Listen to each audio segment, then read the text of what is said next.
o'clock. They face humiliation, questions. They can be denied the right to pass also if something happens, or if there are any problems, or if the soldiers just feel like it. And there, if they get hurt on the job, because many of these workers are working on the construction industry, well, they cannot be attended in Israel. They have to go back to Palestine. They do not have access to healthcare or whatever form of care there in Palestine. And of course, there's a representation problem, and I think that's where it's important for unions at the international level to be in solidarity, because the workers the Palestinian workers, when they are in Israel or when they work in the colonies or the industrial zones, they cannot be represented by Palestinian unions. The employers will never deal with them. And even in East Jerusalem, if there are workers in an hotel which is owned by Israeli citizens, they will not deal with Palestinian workers' representatives. And there are no Palestinian unions in Israel. So they are de facto member of the Stadrut, and they have to pay their cotization, but they do not receive any services. Now there's an agreement with a major union that helps protect a little bit the workers and assist them in filing judicial complaints and that kind of stuff, but it's clearly insufficient in terms of worker representation. There are some new Israeli unions, such as Wachman, who helps organize Palestinian workers in the colonies and in Israel also, and they help organize the representation with Israeli employers, and they do an excellent job in creating links also with Israeli and Palestinian workers. But this is a major problem for the rights of association and negotiation for Palestinian workers, on top of everything else they face, of course. So in our case, just a couple of months after the first delegation, you had the protective barrier operation, of course, that devastated Gaza really abruptly. The level of destruction, of course, was really intense, but there was also a call from various unions on July 30th to a call to other unions in the world to adopt and intensify the BDS campaign, and in particular to divest from the workers' pension funds into Israeli banks and enterprises that are complicit of the violations and the occupations, the violations of human rights and the Israeli occupation, into other things. So that was an important call for us, and we decided to support. Other issues, of course, is that you can, if you go there, I mean, you are already perhaps in solidarity with the Palestinian people, but whenever you go there, you're not coming back the same, like you'll be forever an activist for Palestine, because you can really see the disappearance of the Palestinian society when you go there. Like, you cannot even talk about the territorial integrity anymore. Of course, the continuous colonization, the space it takes, the building of the wall, the building of the parallel roads now, who are taking much more and more space of the Palestinian territory, and of course the multiple security zones make up that now, instead of having a territory, a possible Palestinian country, you have like 22 ILOs. Like, for instance, you would go from one place to the other before all these constructions that cost billions of dollars. It would take you 15 minutes. But now you cannot go directly there. You have to do the big round, because like the Israeli occupation government built some parallel roads in order to link the various colonies with Jerusalem, which they want to be Palestinian free in the future, and the state of Israel. And you cannot take these roads if you don't live in Jerusalem, or if you live in the occupied Palestinian territory, because you have a green plate on your card, and only yellow ones can enter that being of the Israeli citizens and the people who live in Jerusalem. So you have like these apartheid roads that are now shaping the territory in a really drastic way. And of course that's also everything is made up to delink the Palestinian territories from Jerusalem, which was the capital, and to link it more with Ramallah. Yeah, like I say, you just go there and you see all these things. You see all the people are denied the right to circulate, denied the right to access healthcare. For instance, there are people who die at the checkpoint because they cannot access the hospital in Jerusalem in time. And you have to have a permit. You cannot just drive to Jerusalem if you want. If you live in Ramallah, you need to obtain a permit to do so. And there will be a lot more of things to say about this, but I guess the important thing is for us this disappearance of the territory and the unsuccessful peace process that has been going on since a lot of times.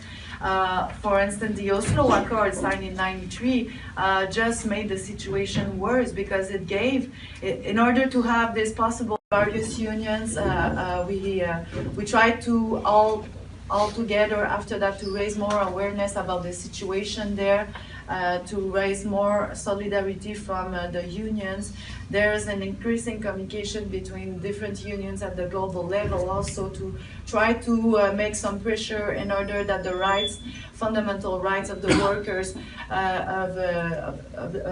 in Palestine be respected, and they had due union representation to achieve that. And of course, at the end, denounced the efforts of the Canadian government to condemn BDS and the organization who support this. We have seen that in Canada, lastly, a couple of months ago with the motion.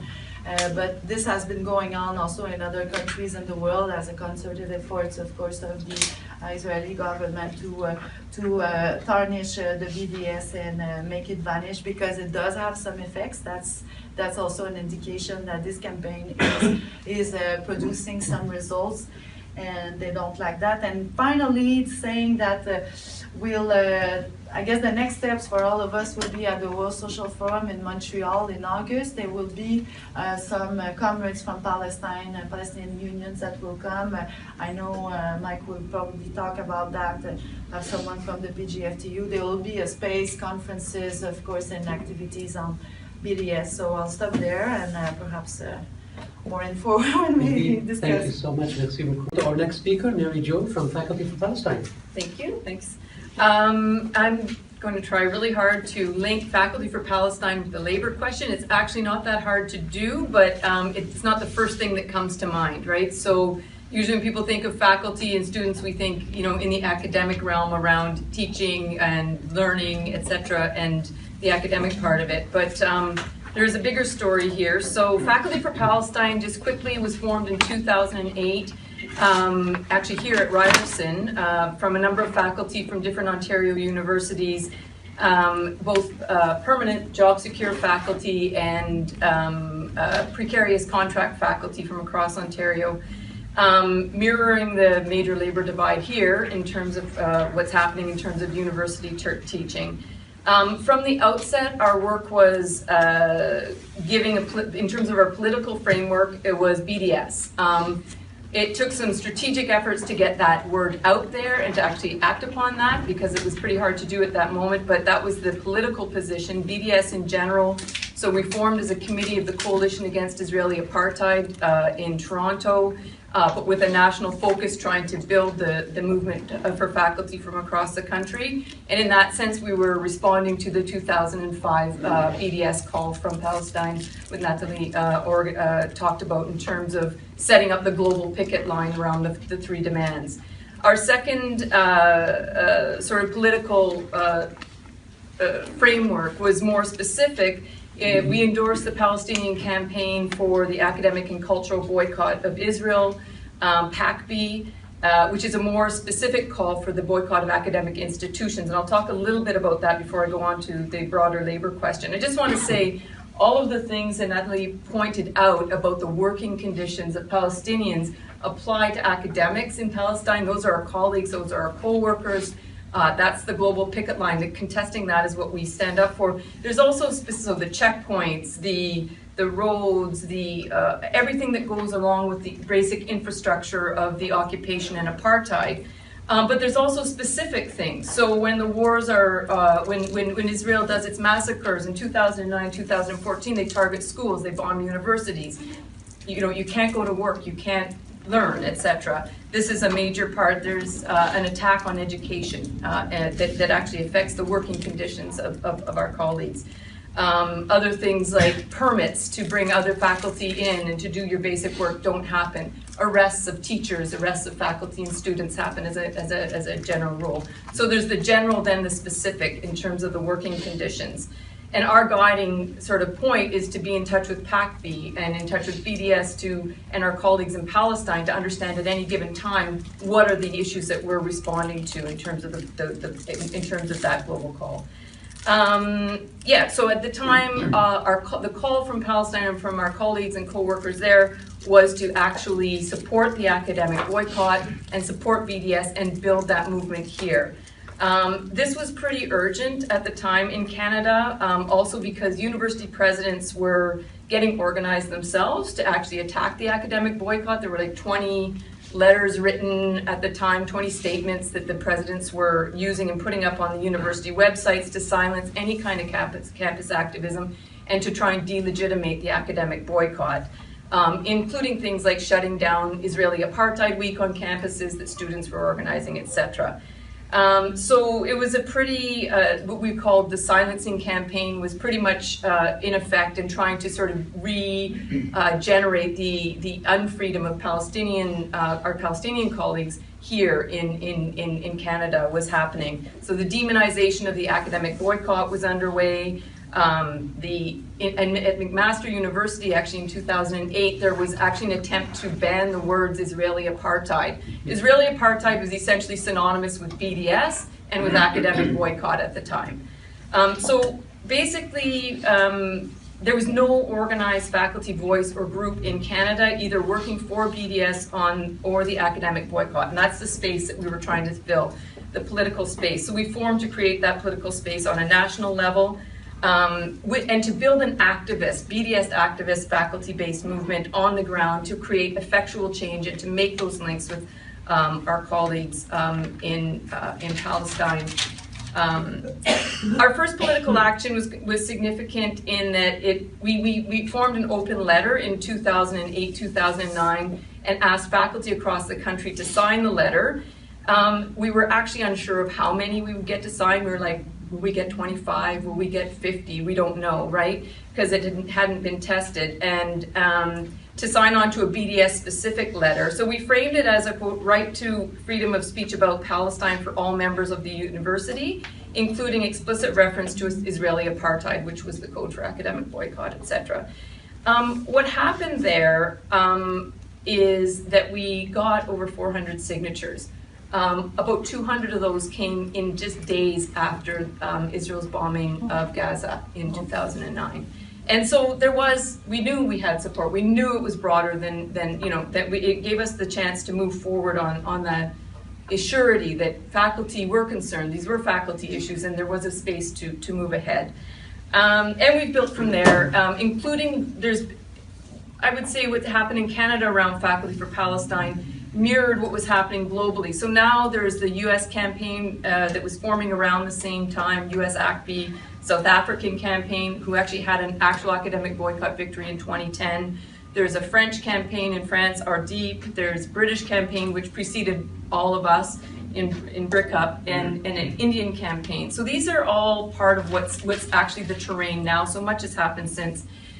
I'm now going to switch gears and try to show the links to faculty and labor. I think one of the main things for Faculty for Palestine, it's important to recognize and remember that the formation of Faculty for Palestine was deeply influenced and informed and inspired by the labor movement.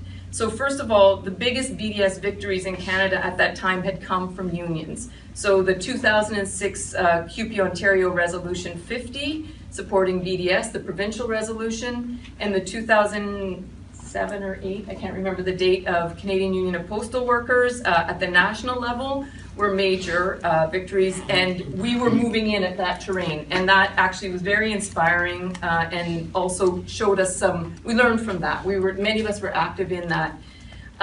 So the second one is that Faculty for Palestine was modeled around Labor for Palestine, F for P, L for P, the CUPE committee that organized and mobilized around Resolution 50 and worked with the International Solidarity Committee of CUPE to build that resolution. There's another layer of it, which is that we have an institutional base that in many ways reflects the labor movement, but in many ways doesn't have the same histories and trajectories. So for permanent faculty, there's these things called faculty associations. So you have contracts, you can go on strike, etc. And so there's a national organization. So part of our work is to mobilize that and to build through that. For non-permanent faculty, the precarious faculty, the Canadian Union of Public Employees and some PSAC unions are the basis for moving forward in terms of making those labor links. And we can talk more about that. But basically there's a power in having that academic base and the labor base, and we need to find ways to bring those things together to mobilize from where we are at now. So just quickly, because I was asked to address next steps to strengthen, I'm just going to mention 4 things briefly that we can come back to. One thing that we're working on now is building campus coalitions. So there's faculty, so faculty have been organizing around academic boycott, the silencing campaign. Students, by and large, have been organizing around campus divestment campaigns, BDS resolutions, and Israeli Apartheid Week. Labor unions, the call for Resolution 50 came from CUPE 3903, but also a broader sort of supporting role, etc. So in many ways we work across, but in many ways we've worked as silos, right? And we need to find a way to move beyond those silos, and there's a lot of ways to do that, but we really need to build that. And so building networks within labor and across labor and students and faculty is a really important way to do that. One thing we did in 2009 was at the Ontario University Workers Coordinating Committee in Windsor, Faculty for Palestine was active in passing a motion, a resolution, an academic boycott resolution on the floor. It stirred tons of debate. It wasn't unanimous, but it was really important, and actually people who didn't understand the issues around BDS from within unions actually engaged with it really critically, and we were able to sort of build and pass that motion. So that's one thing. We need to really figure out a way to build those campus coalitions, and then also to build the links from outside campuses so that we have that sort of labor campus thing happening. So briefly, we're going to also, in Faculty for Palestine, we need to build our faculty associations, building better labor structures. One of the things that's happening is stewards councils are a really viable space. It's happened at York University that the stewards council at the faculty association there has had to get active. There's an anti-BDS motion on the table, and they've had to deal with it. So that's a space where we have to build. The third thing is just the academic boycott. I can talk more about this, but Faculty for Palestine has an academic boycott campaign. Basically, the Universities Canada, this broad overall group, organization, has signed a partnership agreement with Israel a couple of years ago with the Israeli universities, and are trying to build very incisive and sort of insidious links into basically developing Israeli links on campus. We've built a boycott campaign to contest that. We're going to be building on it further, and I can talk more about what that looks like. But having our labor coalitions and building this across labor, students, and faculty is a huge and important part of building that effective campaign. And I'll tell you about another campaign later at the end. Okay, thank you so much. That's great. Mike, the floor is yours. So good afternoon, everyone. My name is Mike Palecek. I'm the national president of the Canadian Union of Postal Workers. And my union is an anti-capitalist union, and it's a social union. And as such, we've always been involved in international solidarity, and we've always been involved in broader social struggles, because we genuinely believe that our struggles are all connected, and it's only together that we win. And so, particularly around postal issues, for us, if you mail a parcel from here and mail it to, say, somewhere in Palestine,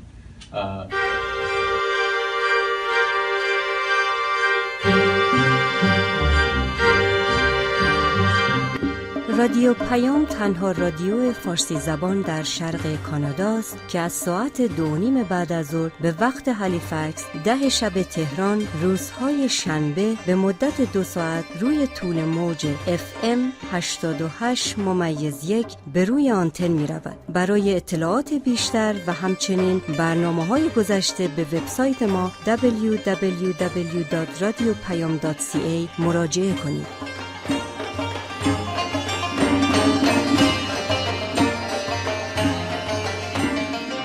Tune in to CKDU 88.1 FM every Saturday from 2:30 to 4:30 p.m. for Radio Payam with your host, Amir. On air since 2009, Radio Payam is the only Farsi show on the East Coast. For more information, visit radiopayam.ca.